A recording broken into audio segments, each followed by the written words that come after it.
This program is designed to provide general information with regards to the subject matters covered. This information is given with the understanding that neither the hosts, guests, sponsors, or station are engaged in rendering any specific and personal, medical, financial, legal, counseling, professional service, or any advice. You should seek the services of competent professionals before applying or trying any suggested ideas. The information contained in this podcast is intended for informational purposes only and is not a substitute for individual professional legal advice. The podcast information was carefully compiled from vetted sources and references. However, R.O.S.E Resources Outreach to Safeguard the Elderly cannot guarantee that you will not fall victim to a scam. Let's talk about scams. It's the must-listen show for anyone who wants to protect themselves and their loved ones from scams. Every Tuesday at 8 a.m. Pacific Time on K4HD Radio, Joyce Petrowski, founder of R.O.S E, and her guests will provide valuable insights and practical tips on how to recognize and protect yourself from scams. And now, here is your host, Joyce Petrowski. All right, welcome back, everybody, to Let's Talk About Scams. I'm your host, Joyce Petrowski, president of R.O.S.E Resources Outreach to Safeguard the Elderly. You can go to our website, roseadvocacy.org, and find more information, more resources. You can sign up for our email and or mailed newsletter. You can also find our social media links. And you're going to want to click on the events tab. We have an awesome third annual Golfers for Senior Protection tournament coming up in Phoenix at Arizona Grand on Friday, April 11th. We are still looking for golfers, sponsors, donation items, and volunteers. So reach out if you need any more information on that. And now I want to get into our topic today. We're going to talk about pig butchering scams and psychological techniques that scammers use. And I'd like to introduce our guest, Dr. Martina Dove. Hi everyone. Good. How are you, Martina? I'm good. Nice to see you again and nice to be here. Thank you. I appreciate you being here. So you wrote a case study, a white paper on scam techniques in pig butchering scams. And so that's what I wanted to talk about today. So I guess let's start with what is a pig butchering scam? I'm finding a lot of people have not heard of that term. Yeah, so a pig butchering scam is a very clever spin-off romance scams. It actually combines what used to be a financial type of scam, how victims would typically be scammed in a financial, kind of like scams and frauds. And then it incorporated a romance scam element. And what I mean by that, there is, in a typical romance scams, a grooming component would last for many months. And Okay. this, serves to groom the victim to comply at some later stage. So it enhances trust, it enhances the emotional component, you build friendship, even when there's no specific romantic element to it, there's a friendship building up. And that obviously will lead to greater compliance. And so like these financial scams that used to be much quicker, that would persuade people to invest, have now become a little bit more weaponized in terms of just building the trust up front, which then pays off at a later stage. Got it. Okay. And I just realized I forgot to ask you if you could introduce yourself and tell us how you became such an expert on these scams and senior scams in particular. Yeah, like I'm really a psychologist, by education. I studied psychology, and then for my PhD, I really wanted to do something around how people, kind of how people make decisions and what they're influenced by. And I was specifically interested in the Barnum effect, which is a cognitive bias. And a Barnum effect is something that happens to us where, let's say, there's a fake clairvoyant telling you your fortune, Right. how you process that information that you get. And typically you will get information that is very vague, that can apply to anyone, but you're going to think that this is really true of you.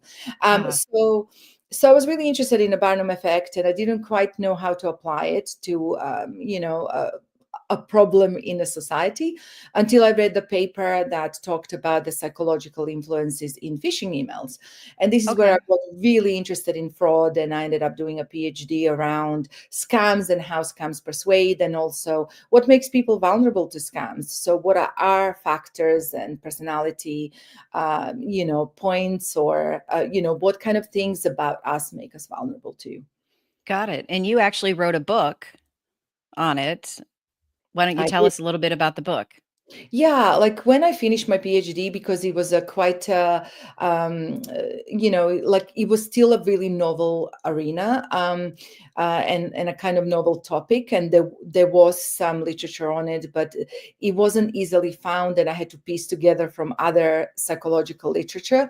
What I wanted to do, I wanted to create a book so that it's really easy for people to read and find out everything that could make us vulnerable to fraud, and also how scammers persuade. So I kind of pulled all of my studies into the book, and I've added to it some research on deception and how, like if a scammer is communicating something to us, what are some of the things that persuade in that communication, as well, and how to really think about, things around fraud, because people think that this would happen to other people who are not Right. maybe smart, but I think it can happen to everyone. And really, Mhm. scammers vary. Some are very sophisticated, using very sophisticated techniques. Yeah, absolutely. And the name of your book is The Psychology of Fraud, Okay, Scam, and Persuasion Techniques. that's right. It's an awesome book. I have it. I've read it. I've gone back to it and looked at things at various different times. It's available on Amazon if anybody's interested in getting it. And I think a lot of people immediately go to the financial aspect when you're talking about scams, and we need to draw more attention to the psychological and emotional effects, because if you can understand that, I think that's going to help you, in addition to a lot of the different protection tools, right? To be able to have less risk of falling victim. So let's get back to the pig butchering. So we know Mhm. that you said that's a they've sort of weaponized the romance scam, Mhm. and they're not, in essence, from start to finish in 2 to 4 hours on the phone with you. They're taking their time to go through a grooming process. Yes. So they're still targeting the same as they would for any type of scam. Is that accurate? Because I've always said everybody's a target, right? Scams don't, there's no intelligence component to it, no Mhm. fun, you know, if you have a lot of financial assets or don't, it's everybody's a target. So are scammers in essence looking for specific characteristics when they're trying to do this pig butchering scam? Um, I don't think they are. I think, like, whereas romance scams used to be very targeted to people maybe on dating sites, or maybe Mhm. people, there was a rationale behind. It's very difficult to study scammers as well, because they True. don't want to talk to you. But the rationale behind the romance fraud was typically they would target, let's say, women or men at a certain age where they're likely to be divorced or where they're likely to be single. They would target dating sites where they Mhm. know people are looking for partners. So there was some kind of targeting. Like phishing emails, less so. They would be a wide Right. cast net. Some phishing emails are more targeted than others. If they targeted the CEO of a company or somebody in a Right. company to phish the Yeah. company. But I think with the pig butchering scams, what's happening, it's kind of, they're trying to cast the wider net and see what they catch. And Got it. I say that because I've looked at several of these communications, and what's smart about them is that they adapt to the victim. So for example, if a victim is receptive towards the more romantic aspect, the Oh, scammer okay. is going to play on that. If the victim isn't open to that, but it's open to, let's say, receiving a financial advice, they will Hmm. be playing up to that. So it's very adaptable scam that I think starts with like a fake a fake text, like pretending to be a wrong number and engaging you in conversation. It starts very friendly and then picks up the cues from the victim as to what they may need out of this conversation. Yeah. I can't, you mentioned, a possible way it starts is the fake text, right? A Yeah. wrong number. I can't tell you how many of those I've gotten where the text message comes through and it's like, I'm looking forward to getting together tonight. And it's like, okay, I have no clue who this person is. Or, just I've been trying to call you and, can you whatever, right? Or they'll even put a different, they'll just put a name in there, right? Hey, Julie, how's it going? Right. And Yes. it's like, okay, that's Yes. not me. It's a wrong number. And a lot of times you want to be nice and you want to respond back and go, I think you have the wrong number, but you can't do that because one, that lets them know that that number's active, right? And there's somebody behind it, but then they're going to start with their techniques and start like the conversation, right? To drum up a conversation. Yeah, no, definitely. One thing that I would say, I think so much of our information has been hacked from legitimate sites, Yeah, and I think like when they're targeting you, they almost always know it is a live number of some sort. got it. But Okay. I think like what is fake, like I'm calling it a fake, it's a real text that arrives, but it's Right. pretending it's a wrong number. When you receive this text, what they want to do is they want to engage you in a conversation, and they're playing on a very known persuasion technique, like firing social norms, like what you've said. You want to be polite, you don't want somebody to be waiting somewhere thinking they contacted their friend, so you're going to respond. And Right. then the key is to actually engage you in a conversation. So the scammer may say, oh, I'm really sorry, please forgive me, I thought it was my friend. You're going to say, oh, don't worry about it. Then they're going to say, so where are you based? And they engage you in this like really benign conversation. And that's another persuasion technique, because the more you engage in any kind of conversation, the harder it is to stop replying. Yeah. So it's a known persuasion technique called commitment and consistency. We want to be you know really consistent. We are nice persons, so we don't want to not reply, and then we keep replying. And then like maybe they'll ask you a question, you'll reply politely. You'll want to kind of like cut the conversation, but they'll try Hmm. and try and try. So it's a really clever way. It's a like originally it's a cast, to cast a really wide net, see what they catch. And then it starts from like small kind of conversation. Maybe that day you're going to exchange a few texts, the next day they're going to text you again, and so on and so forth. Right. Because the more you engage in the conversation, the more comfortable sort of and Yes. committed, right, you are. And they're going to say, thank you for letting me know. And you're going to be like, oh, you're welcome. Not a problem. Right. It just Yeah, kind of keeps exactly. going back and forth. And then before you know it, you're finding personal information out about this person and they're asking you Yes. questions and right just to kind of get you in Yes. deeper and deeper. True. And like how these conversations start, they start usually they're about you. So you want to, like, you tell them about you. You feel like this person is just like interested in me, and that Mhm. kind of like builds a bit of a bond. And then they'll typically start to mimic what you're telling them. So if you're telling them, let's say I'm divorced, I have one child, it's really difficult to raise the Mm. children. They'll Right. say, oh yeah, me too, like I'm finding it hard. So a lot of the time they will mimic who you are. And that's another persuasion technique called similarity. You praying Oh, okay. something that, like, you're finding something in common, right?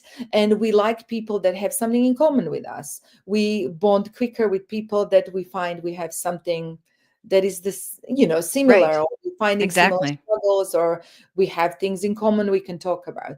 So like sometimes when people see these conversations, and especially these things are happening to their friends and family, and they can't understand why somebody would engage in that, there are a lot of persuasion techniques that are layered one upon another, even when it just Okay. seems like this is a random conversation.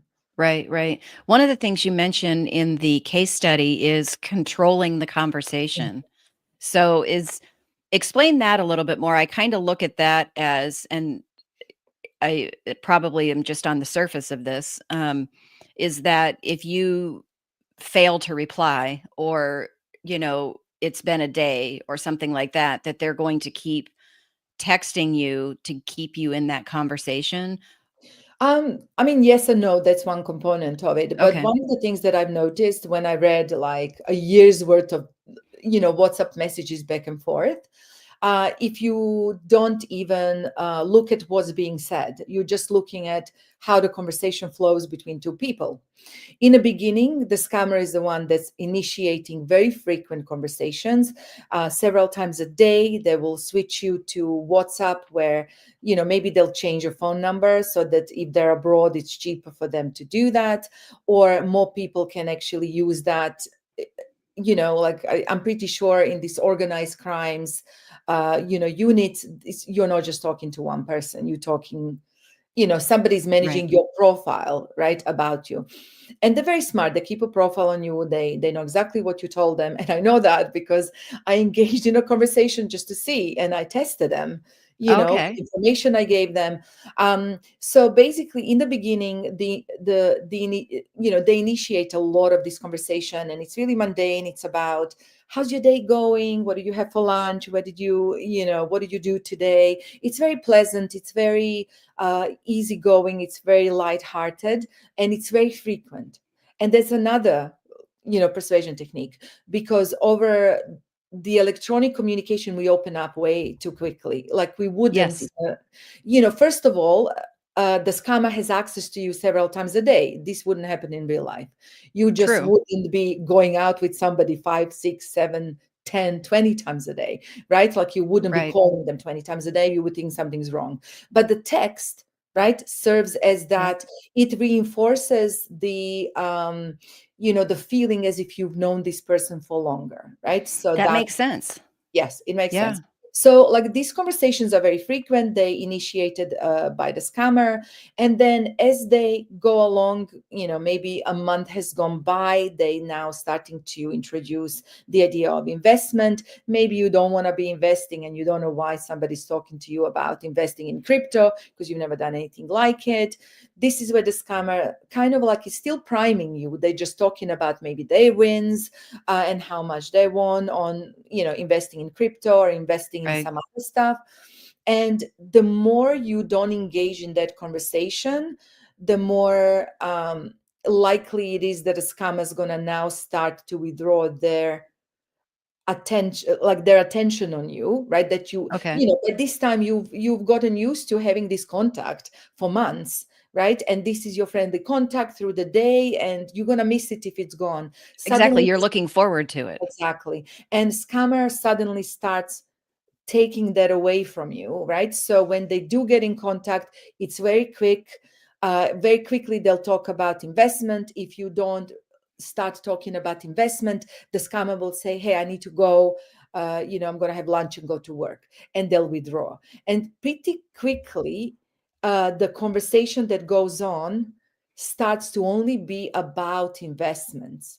Oh, Otherwise, the okay. scammer withdraw themselves. So if you think about like, I kind of always like to say to people, remember when you're, like maybe you start going out with somebody and they're very attentive to you and you get Yes. used to that. Yes. And Uh-huh. suddenly they're not as attentive, they don't call you anymore. You start being anxious, right? And that's the Exactly. goal. Yes. That's the goal. That's the goal. It's the goal is to make you anxious so that then you're persuaded to talk about investment to keep that conversation going. Got it. Once you start talking about investment, it becomes more normal to you to start thinking about investment, to start like thinking you could maybe invest, because now you're afraid that if you don't invest, you will lose this friendship or this relationship you built with this person you're building.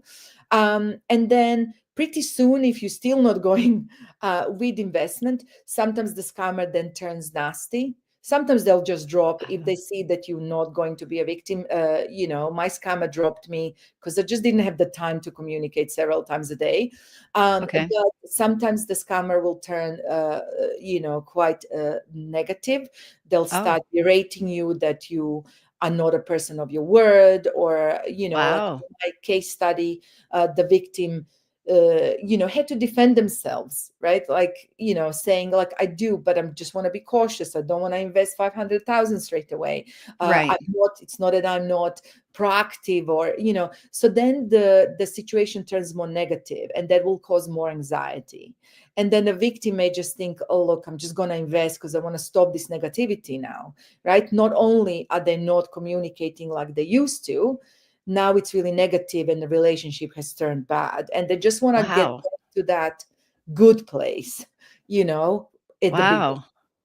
Wow. That's very sophisticated, Very sophisticated. right? They're getting you to go in through a lot of different ups and downs and a lot of Yes. different emotions, Yes. right? Because right, when someone starts turning things negative and it is an inference on us, right? Your first tendency is to defend yourself, right? Yes. You can, if you stopped and thought about it, you might think, well, who is this person really? And Yes. what does it matter to me if they think that I'm not a person of my word? I don't Exactly. even know Exactly. them, right? Exactly. You're Exactly. just automatically go to, well, I have to defend myself, Yes, right? you go to that, and one thing I would also say, which is really important, you go to that defense thing, but also you don't want to disappoint them, right? Like Mm, maybe in the beginning they got you to tell them what kind of person you are, so they're gonna then throw that back in your face. That they'll say, well, oh, you told me you're this kind of a person, and now you're showing me this. And then again, that's commitment and consistency. We want to be consistent with what we say. People who are saying one thing but behaving in a different way are seen as inconsistent and unstable. We don't like people okay, to be inconsistent, right? And right. another thing that I've also noticed, happens a lot too, is, like at some point the victim will be worn down. And, if you think about how, let's say somebody, a police is interrogating a suspect, Oh, right? yes, I've It's seen that usually on TV. exactly done over time. They'll ask repeated questions over and over. They'll maybe put a little bit of blame. Well, you told me this, now you're telling me this. And the whole point of like just gaslighting and going around in circles and kind of like repeating these things is to wear the victim out. And in psychology, that's kind of called ego depletion, right? After hours and hours of this, you are Okay, going to be depleted, and you're more likely to just comply, right? okay. You're just more likely to just do what they want because you just want to get this over with, So because you're just is that I talked to a victim and it wasn't of a pig butchering scam. It was of one of a tech support where Mhm. they were putting money into her account, the whole refund thing. And then it was, they put too many zeros and all that stuff. And she made a comment. She said, it was as if they took over my brain. Is that kind of the same thing? Is they're trying to control how you think and act? Yeah, like I think it really depends on a scam, and it depends on what they are doing. But yeah, definitely. I think, there are tons of different scams playing upon different things, Right. So like I think another thing that people need to understand, just because you wouldn't fall for this scam, you may fall for another scam that's True. more closer to who you are and what you're doing True. in life right now. Right. So, It's definitely. situational. Exactly. Definitely they I think in a lot of these frauds, and especially with this like support, this fear, right? Like Mhm. when Yeah. they evoke these strong emotions such as fear, such as like sexual attraction, or Mhm. strong emotions of love, any kind of strong emotion. Fear is very potent one. Fear is a primal thing that Yes. is, you go into fight or flight mode, Exactly, right? fight or flight. Exactly. And you don't think clearly. And what's Exactly. important to realize that under such strong visceral influence, that strong kind of emotion, whether it be panic, fear, greed, or whatever, we don't recall advice that we are conscious of. We cannot recall a lot of these rational things that we know. Okay.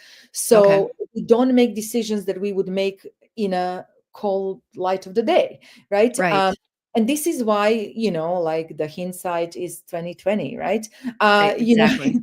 It's easy to give advice when you're in a rational state, but not so easy to actually follow that same advice when you're in this, like what some Emotional psychologists state. called hot state, right? Like you're kind of Right. panicked, you don't know what you're doing, you're making quick Right. decisions, you just want to get out of this uncomfortable Right. situation. And that's the same in the pig butchering, right? They're getting you anxious. They're going on your Yes, anxiety and yes, your need to want to defend yourself yes, and that's all emotion too, right?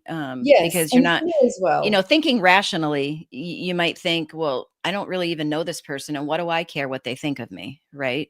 You just yeah. So that's interesting. And a lot of the scams like we talked about in the beginning, are urgent, right? From the time you engage to when you give the money, it's a matter of hours. But like with the romance scam and then this pig butchering one, there's no like set time frame. It's kind of all based on the conversation until they feel they've got you in basically under their control, and then they start bringing all of this out, and I think you mentioned before about they have a profile on you, but you probably not even talking to the same person all of the time. um, I think that's also a misconception. I think a lot of people think, that the scams are just one individual sitting there, trying to scam them and them only, but they probably have 10 or 20 other people Yes, they're engaging with and trying to get them to do this investment as well. And it's a big like call center type yes. thing, right? With multiple people and I'm sure that they use a whatever you call it, where you change your voice. So no matter Mhm. who's talking to you, it's always the same voice. It Because depends. do you think somebody would realize that if all of a sudden it was a different voice they were talking to? So like it depends what you mean by voice. Like if you mean by like a way of speaking through text, because a lot of these scams are just through text. So a Oh, scammer that's may true. say, yeah, so scammer may That's say true. like, Yeah, yeah, like, I can call you this is right all now. done through text, right? Exactly. But Yeah, now with AI, they can easily fake all of that. yeah. Sometimes they record voice messages. So they'll record voice message and send you a voice message and say, "Hey, I can't talk now, but here's a voice message." So Oh, it's okay. almost like talking on a phone. But I have caught, when I try to communicate with the scammer just to see how it evolves. One of the things that I've noticed is that, and I was testing them. Yeah. I would get angry if a scammer would like start talking about investment. I would say, "Look, I don't know why you're talking about that now, because like I have my own drama at home, and like I don't want to talk about it." I would get angry, and then suddenly somebody else would come and text much kinder things and much more sophisticated, and the English was better. Oh, So I do think that there are handlers, right? And this is typical, in a like old fashioned financial scams. Usually you would have a person who would contact you over the phone and handle you, right? Like this would be the seller, as somebody to right. persuade you to invest in this kind of share, this kind of business, whatever it was. And then And you'd get then when passed you off to somebody exactly. else. And then when you start asking questions and you're suspicious, they don't want to be detected. So now you get put in touch with somebody who's smarter, who will appease you, who becomes your friend. It becomes Okay, more difficult to report because now you're friends with this person. That person is just there to manage you, right? got it. And so I think like there is like, I don't know. This is kind of what I've noticed and what I think happens. But I think there is some degree of that when they think they're going to lose the victim.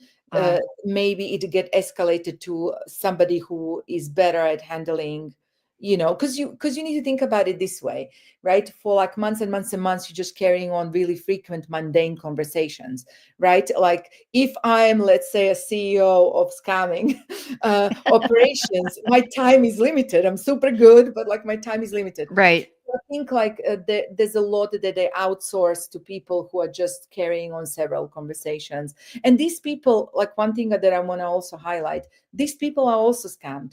A lot of the times, these people are, human trafficking victims that have Right. applied to work in IT and get the passports taken away. There's a great article by ProPublica. They did a really good investigative journalist piece on this scam. Really kind of organized crime gangs that Right. actually, the people who are texting you are also victims in some way. Right, right. Yeah, I've heard about that. I'm gonna have to find that ProPublica article and read through that, because it is interesting, right? A lot of times I think we think people are choosing to do this, Yes. and they're not. They're Yeah. being it's forced labor. And actually, I don't know if I was reading an article or something or listening to maybe watching a video where the scammer just broke down and said, yeah, I don't want to do this. I'm being forced to do this. Right. And was apologetic and stuff like that. So No, definitely. That's a big problem because there's a lot of money, right? Like when you think about absolutely. any scams that, like you mentioned something earlier that was really interesting that, there's urgency, but there's no urgency here. Well, they're two different scams, right? Urgency typically happens with like phishing scams or like quick scams where you're asking a victim to make a decision in a moment. And there's a reason for that because when you evoke a visceral influence such as fear, such as strong emotion or excitement, let's say free prize, lottery win, or Right. whatever, Right. these feelings are fleeting. Your rationality will return very quickly. Very Yeah. quickly. So they have to use urgency so that you make a decision while you're still under this visceral influence. Whereas like big butchering scams or long-term romance scams, they are actually using a different technique. It's not about evoking these quick things. It's about you gaining trust of the Right. victim so that the victim thinks you have their best interest at heart and they trust you and they want to listen to you, and then you're manipulating them if they don't want to comply on their own. There's threats or there's like, like what I said, they withdraw from the conversation. So even though they didn't tell you, well, if you don't invest, I'm gonna stop talking to you, they are telling you this in a less obvious way, right? By Right. withdrawing their So uh, that's the I think that process is called grooming.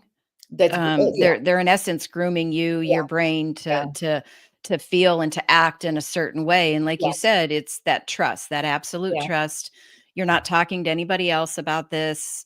You only believe what they're telling you. yeah. I've talked to quite a few family members of people that were actively involved in a romance scam, whether it went into the pig butchering or not, but they had just presented it as a romance Mhm, scam. Um, and they're just at their wits' end. They've tried talking to them about it, explaining it. They've had the police over to talk to them, mhm. and they don't believe it. This person is who they are. They have this relationship. They trust them wholeheartedly, and it's sad that it ends up ruining family relationships. And Yes. they've said, what can I do? Is there anything else I can do to help to break through that trust? Do you have any suggestions with that? Yeah, I think, one thing that we do as humans, and everybody's guilty of that, we like to be preachy and give advice, whether Whether somebody it's wants asked our for or advice. not. Yeah, exactly. And I think a lot of the times, like I said, when you're in this rational state, you can see all of the warning signs, you can see all of the problems, right? And, I often say to people, remember the time when you were giving your friend advice when they were seeing a person that wasn't good for them and they weren't listening, and then Mhm. there were times when that same friend was giving you the same advice when you were seeing them. So I think it's like it's human for us to kind of like be rational sometimes, but we forget that what was difficult for us in that irrational state is also difficult for somebody else, right? And Right. like you mentioned, the scammer kind of like tells them, and they believe everything the scammer is saying. Again, you have to understand, scammer didn't just tell them, don't trust your family in one Right. text. This was subliminally given to you by the scammer over a course of months, right? At first, it'll be something like, well, I know I love you, but like most people wouldn't understand why we can fall in love this quickly. I Mhm. know I was talking to my family, and my family didn't understand. Your family probably wouldn't understand either, but I know that I want to spend my life with you. So by the time the families intervene, the scammer has already prepared the victim that this is coming. Yeah, that's true. Right. Your Yeah, family's not gonna understand, exactly. right? They're gonna Yeah, have all these questions, and they exactly. very well are gonna be able to anticipate the questions, and they're Yes. already gonna have given answers, Yes, right? and then I think one of the things that people make really, one mistake that people make, and I see a lot of fraud prevention specialists do that. They come across very authoritarian, so they're like, "Don't panic. Why would you do this? Don't click this. Stop sending money." Yeah. Like those are all things like that are very simplistic. Just because you tell somebody not to do something, it's not going to Doesn't make mean it. they're gonna do it. Exactly. Right. So I think like there needs to be more empathy, coming from the place of empathy rather than giving advice. So asking questions like what's great about this relationship? Like tell Mhm. me what do you see in this person? What are they giving you? Mhm. Like I think sometimes you need to think about it as well in terms of like almost like psychotherapy, right? When you go to a psychotherapist, they don't talk. They may ask a question and you will talk, And and they through listen. and they'll listen, but through that, from asking a question and you telling them, you are also listening to yourself, and that is the quickest way to realize something. It's not, there's a stubbornness in us. We don't like to listen to advice, right? Like, and Right. so it's kind of really difficult. I would say it's very difficult, but I think more empathy is needed when you're handling your family members. And I would also say this too, a lot of the times when this is happening to elderly people, there may be other issues at play, such as, early onset of dementia, or some kind of cognitive problems that make them difficult to reason, or make them more vulnerable to threats, or make them more vulnerable to manipulation, that I think perhaps needs like medical Oh, intervention of some sort. right. To have some sort of testing run and stuff like that. Right. Just to Yeah. like, I'm not saying that everybody, because like there are perfectly fine, Right. fully functioning adults engaging in scams over and over. Sometimes it's a choice, and sometimes you're not going to be able to persuade them. Yeah. Yeah. I've in my personal experience, right, with the romance scam with a loved one, you know, I immediately got upset and angry. And it wasn't geared towards my loved one, it was geared towards the scammer, right? It Mhm. was, how could you do this? How could you manipulate, someone like this that was grieving the loss of their spouse and all of this? But that comes across to your Mhm. loved one, Yes. I think, is that while you're saying you're not angry at Mhm. them, you're angry at the situation, but they are involved in the situation. So it all comes back of as then they're angry with me. And they're going to Yes. be less apt to want to talk about it, to want to give you information about it. Yeah. But yeah, you mentioned asking questions, Yeah. right? That's a great way to get them to think. And that phrase, "You were given one mouth and two ears," right? Makes sense, is ask the question and then just sit back and listen. Because one of the things, we tell people, like in our 3 top tips we give them for scams, is to make sure you have a trusted person that you can talk to before Yes. you act on anything. Because sometimes when you hear yourself say it out loud, your brain switches and all of a sudden you're going, "That doesn't make sense." And Mm. you kind of figure it out, right? I think Yes. your brain Yeah. goes into that rational Yeah. thinking, but other times you're just really in that emotional state, and it takes your trusted person to start asking questions and to kind of help you navigate through it. No, So, definitely. And one thing you said, like when, you had anger towards the scammer and that comes across then as if you're yes. angry towards your family member, you also need to think about like this person has built trust and love in, in your family member. So now Mhm. you're criticizing their loved one. To you, this is a nobody, right? This is somebody Right. across the Atlantic or whatever. They telling the person they are currently residing and they can't meet. But like to your loved one, this is a person that they plan future with and they picture the future with. So you criticizing somebody they love, right? That's So true. the same thing, the same love you have for your family member, that person has for the scammer in that moment, right? That And makes so sense. this is how scammers really weaponize like what we hold dear against us, right? It's like it's really sinister.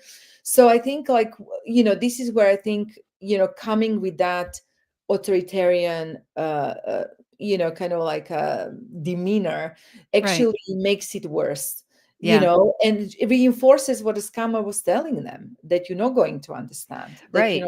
Right. Yeah. And that's one of the things I try to talk to people about is, don't go about it in a negative way. Like, don't transfer money. Don't put money into a crypto machine. Don't click on that link. Don't do this. I said, at some point, and I think it's going to happen pretty quickly, your loved one in their mind is going to go, I feel like I'm in kindergarten again. I've been there, done that. I'm an adult. I can make my Yes. own they're gonna get very defensive. I Yeah. can make my own decisions, right? And when you come back at it, when you come back, you're not meaning to be negative, but just the Mhm. words that you're using, the don't and the don't and the don't and the don't, kind of sounds like being in kindergarten, right? When you're trying to learn, or preschool, all of those social norms and things like that. Yeah. So And even then, as a child, you didn't listen. exactly. When like people will want to do the thing you tell them not to do, right? Like they'll be like, why can't I do it, Well, and so a lot of this advice as well happens, like I think people are unable to explain why, or unable to reason it, and they just know it's wrong, right? And so I'd say, this is why I say any prevention is better than intervention, yes. because it's really difficult to intervene, especially in these scams that are very long lasting. You're not even going to know by the time you will intervene, because you've noticed something, the scammer has already replaced the belief system and has Mm, accounted for anything you're gonna try and do. yeah. But I Yeah, like and the that's idea of the trusted person. I think yeah, like this is a preventative measure, right? Like you right. putting that person as your guardian before something happens. Exactly, right? And that's the whole thing is, right, is having a plan. Yes. And part of the way, you can plan for, a lot of different things to get notified if things somebody takes over your identity right, so then you have a plan in place as to how you're going to navigate it. If your credit card gets compromised, what you're going to do there. But just with some of the scams and the romance and the pig butchering and stuff like that are scams, that it's like what I think what you can do to protect yourself and your loved ones is you put scam discussions in regular conversation, Hmm. right? That's Because as the loved one, you're going to be in contact with your older loved one more and yeah. more frequently, whether it's on FaceTime, on the phone, in person, whatever. And just Google romance scam. Sign up for our newsletters, and you can get information on different scams, or follow Yeah. us on social media, and just for 5 minutes, 10 minutes, start the conversation and say, wow, did Yeah. you see this article? This lady lost $500,000. She was in a romance scam and she had to sell her house. And, just start talking about it. Right. Absolutely. Because I think what that does is the reoccurring conversations, and non-defensive, non-threatening, you know, um, helps keep scam prevention Yeah. top of mind. So when that older loved one does get contacted, I think they would be more apt to then think scam, um, if Yes, if they've had continual yes, conversations, yes. about it. Absolutely. And, as humans, we learn through stories, right? So this Right, is why I say to people, constantly share, even if the police didn't do anything, share your story. First of right. all, with stigmatizing being a victim of fraud, because I think, like, in this day and age, everybody has been defrauded. Probably, maybe you're Yeah, not aware of it. Maybe you've exactly. given to a GoFundMe campaign that was fraudulent and you don't even Right. know it, right? Exactly. So, I think, like, the more we talk about it, the more we normalize talking about it, the less likely it is that people are going to fall for it because they recognize some elements of it. So Mhm. I think that's a really important aspect.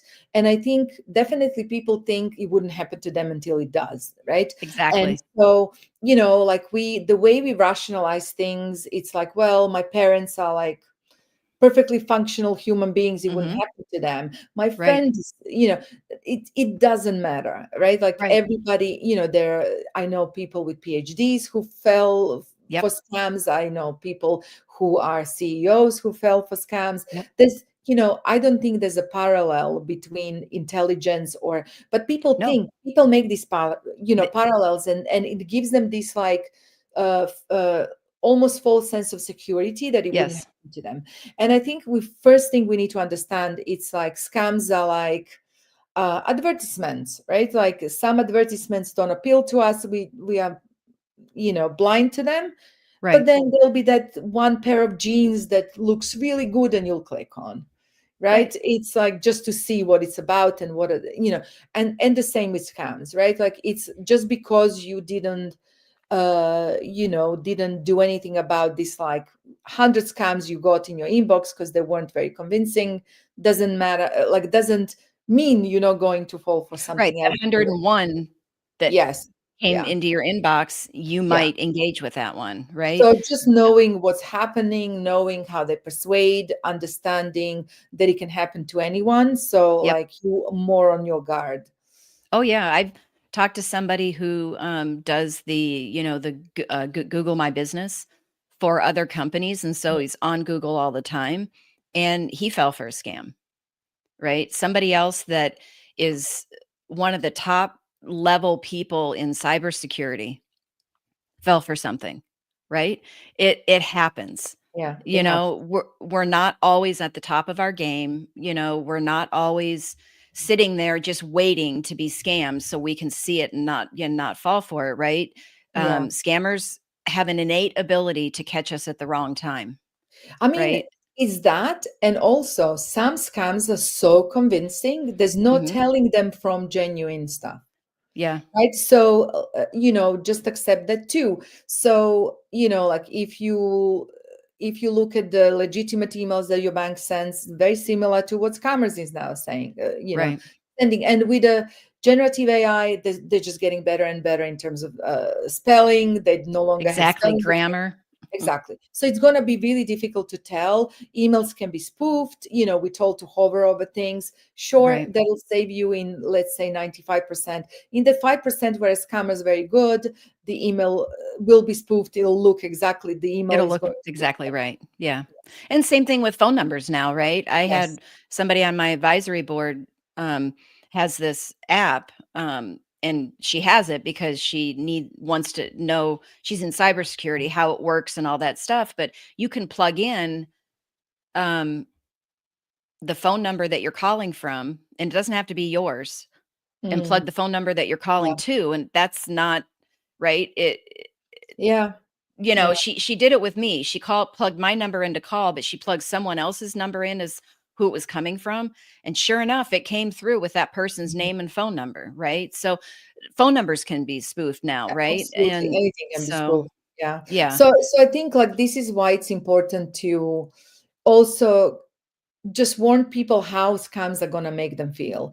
Anything that's making you panic, anything that's making you excited, anything that doesn't feel good, I think just talk to somebody about it, yeah, because I think like once you talk to somebody about it, like you can start rationalizing it, Right. too. Because I think a lot of the times in these long-term scams, you get into that movie, and all is this, and Hmm. I think that's kind of how a scammer can actually get in and become the most important thing in your life, right? Right. So I think it's Right. really important to share things with friends and family uh, Absolutely. at early stages. Yeah, absolutely. That's an awesome point. Wow, we've already gone through 50 minutes. That went quick. But lots of great information, and I'll put the link to the case study that you did, and the name of your book and everything in the notes when Perfect. it comes out, for that. But thank you so much, Martina, for taking You're the welcome. time, sharing all of your information. I definitely want to have you back in the next couple months. We can talk about another subject. You're just a wealth of information. Sounds good. Thank you All for right. having me. All right. Thanks. Bye. Bye. All right, guys. So that's a lot of information about pig butchering scams and different psychological techniques involved in it: commitment, consistency, just different vulnerability, persuasion techniques.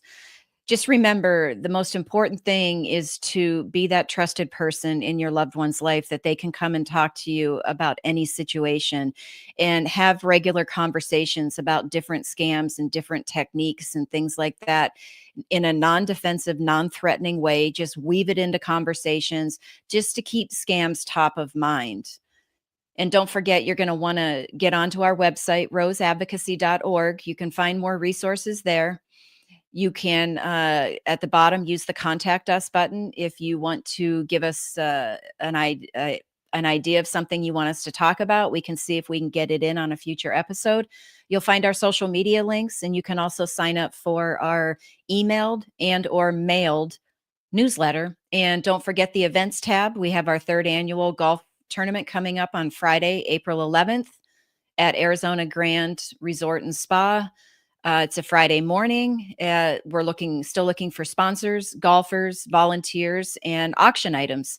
So all the information's there. The link to the website is there. Hit us up if you've got any of these. We'd love to have you out for golf or sponsor. And join us next week on Let's Talk About Scams. Thank you. Well, that's all the knowledge for this episode. Tune in every Tuesday at 8 a.m. Pacific Time on K4HD Radio at k4hd.com as Joyce explores a variety of knowledge so you have the power to make scam protection your healthy habit. And until then, feel free to reach out to Joyce and let's talk about scams.